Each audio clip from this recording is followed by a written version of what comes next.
Hello everybody and welcome to our daily check-in. I decided to do the video today inside because one, it is really hot out there, very humid, but there are also a lot of bees and I don't know, I just don't feel like getting stung, I guess.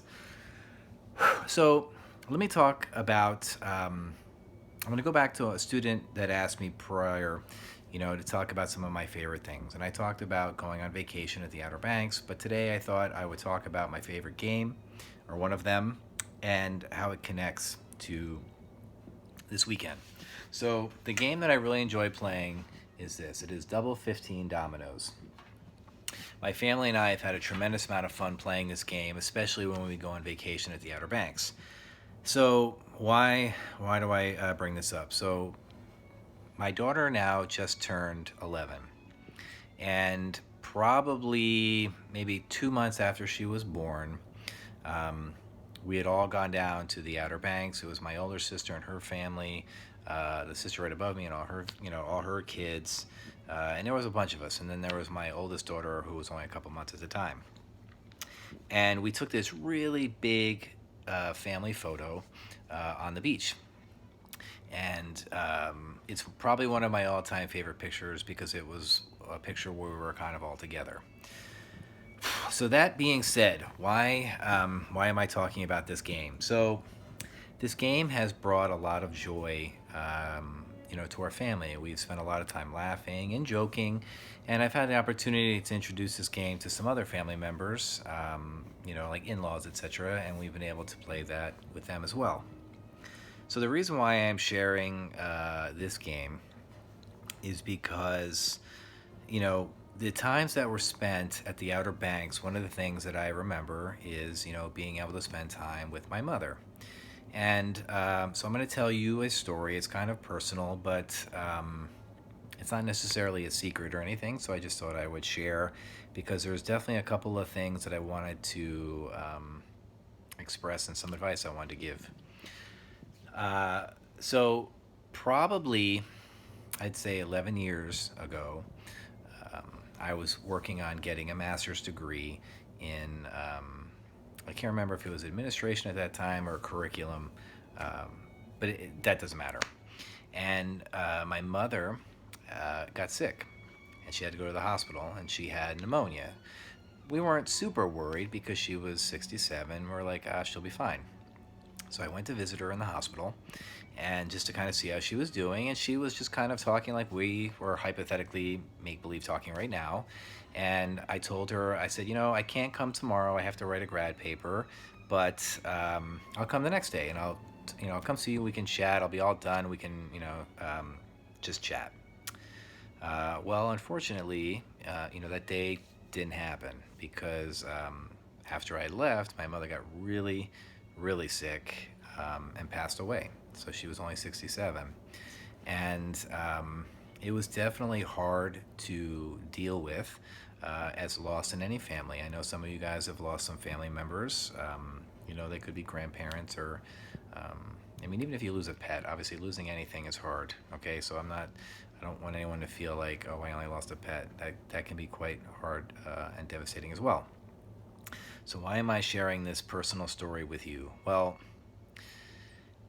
when you have opportunities to say things to people and tell them how you appreciate them, you should. And I will be the first to admit that I was not always good at that.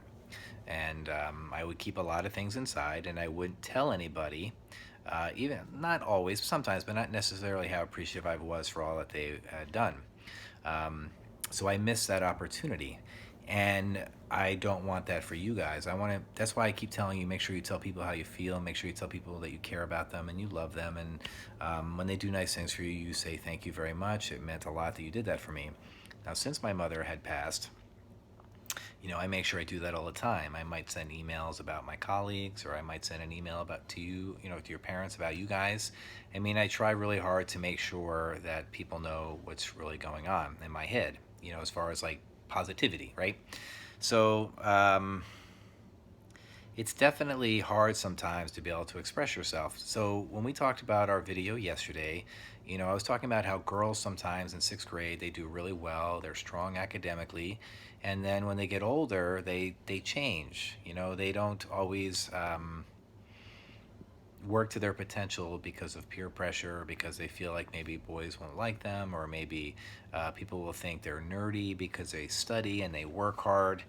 Um, and you should never feel that way, okay? You know, you should just do whatever you can to make yourself the best you can be. And so for today, I thought I would talk to all the fellas and let them know that it's okay to show your emotion. It's okay to let people know you actually have feelings. You know, as you get older, you know, some people might tell you that it's not manly to do certain things, and you shouldn't think that way. You should just want to be, you know, show your affection and your caring mentality to people. And I just I can't stress that enough, right? So I've been very fortunate that, you know, my sisters will say nice things to me and they're very supportive. And I have colleagues who, you know, they'll check in on me and just see how I'm doing. And if I do something for them, they're very appreciative and vice versa. And I think that's what really builds really strong relationships and friendships is, you know, showing gratitude. And that's kind of like what we focus a little bit on this week about being grateful for people. So I know sometimes your parents might do things that you find frustrating, but I want you to start thinking maybe of the big picture, right? If your parents are harassing you to work hard in school, it's because they know how important school is. They know how important critical thinking is. They know how important it is to struggle and grapple with things and then try to overcome those challenges, right? You know, your parents might tell you to clean your room or, you know, help pick up the house or help with chores, and you might find that frustrating. But I can tell you that growing up in a house that was always clean, um, you know, I knew I could have my friends over any day of the week. It wouldn't matter. The house would always look great. But I never would tell my mother how appreciative I was that the house always looked amazing because it did. It always looked clean. And then even when I was a senior in high school, my parents had moved to Louisiana a year before I did, and I lived with my sister. And my sister was the same way. So you go to her house, my friend can come over no matter what time of day, the house was always spotless. Um, and I don't remember if I told her how grateful I was for that, but it's just one of those things that, you know, we take for granted. You know, you open a refrigerator, there's food, or, you know, the floors are clean, and somebody might clean the bathrooms or take the garbage out, or all those things. Um, you know, when your parents do those for you, they do it for many reasons. One, they do it obviously because they want to have a nice house, and there's nothing wrong with that, but they do it because they care, you know? And I mean, this is probably, um, I'm kind of all over the place, but I really wanted you to, with your family, it doesn't have to be just your mom or your dad, right? It could be aunts, uncles, grandparents. It doesn't matter. You know, family is something that is really important, and I think showing that appreciation is really, really important. And even sometimes I have to tell myself, like, you know, I need to stop what I'm doing and really let somebody know how grateful I am. So, like, when I would play this game, right, this double domino game with my family, the fact that they would sit there for hours and hours and hours, we would play, having a great time. They could be doing other things while we're on vacation, but they knew that certain people really wanted to play and they were willing to give up their time. That's another thing. You know, your parents give up their time for you, you know, if they drive you to practice or, you know, they're making you breakfast or dinner or lunch or they're getting you clothes or, I mean, it's a laundry list of things. I just, I mean, maybe it's probably because this weekend is going to be a hard weekend. You know, this is the anniversary of my mother passing away, which coincidentally is her birthday, so it's kind of difficult. So May for me is a very tough month to get through because it's so many like ups and downs. You know, my daughter was born in May and Mother's Day, which was one of the happiest moments of my life. And then my mother had passed away like right after her first birthday, on her birthday. So May is like I said, it has ups and downs. But I just want you to know that you are going to go through life and experience a lot of different things. You know, you'll have certain emotions, certain things you have to deal with. But there's a few pieces of advice I want to give you before I end this video. One, if you are feeling down, you reach out to somebody, right?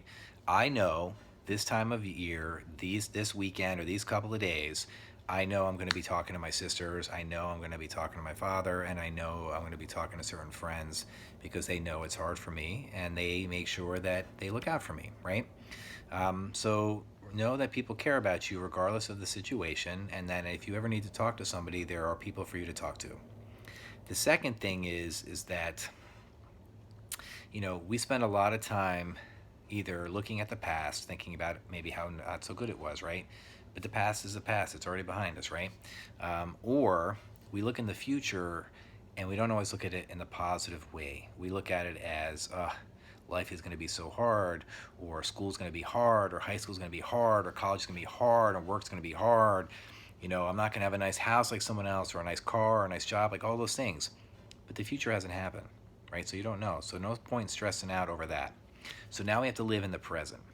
So if we are living in the present, if we spend more time thinking about what we have and what we're appreciative for as opposed to what we don't, we'll have a much happier existence, right? So I'm just going to leave you on this advice. I am appreciative, right, having the opportunity to teach you guys, because I feel like teaching is what partially gives me purpose in life, to be able to help people grow to be a better person, right? So outside, a couple trees fell. We've had a lot of trees fall in where we live, and so this past weekend we decided to put some grass where the tree stumps were, and I have to water it twice a day, and I have to make sure that everything is required. So it requires nurturing, but the end result is the grass will look great. And I feel like what your teachers are doing for you is you are like the grass seed, and we're nurturing you guys and watering you and doing all this stuff, so that way when you get older, you're going to be super strong. You'll be that grass that you could play football on, and nothing's going to happen to it, okay? So just know that people care about you, and I'm sorry if this video seems kind of like a downer. It wasn't really meant to be. It's just that I told myself that I would make a video regardless, okay? Because I know certain people watch them. But I just want you to know is don't take people for granted, right? Um, there's nothing wrong with giving somebody a random hug. My daughter will call my name, my younger daughter will call my name, and I'll think she wants something. And my initial response, because maybe she's asked for things before, but my initial response will be like, ugh, yes. And then she'll be like, I love you. And then, of course, I instantly feel terrible because I'm like, she just wanted to tell me she loved me. So sometimes you just need to tell your parents you love them, because I think they might be having a rough day. And if they're having a great day, you're just going to make it better, okay? So until our next check-in, I promise next week will be a lot more upbeat. I'm sorry that today's video was kind of a bummer. I think it's just because it's just a very hard weekend for me personally, and I guess maybe this is my form of therapy, but I appreciate you guys. Thank you for, just being you, all right? Until our next check-in. Peace out, everybody.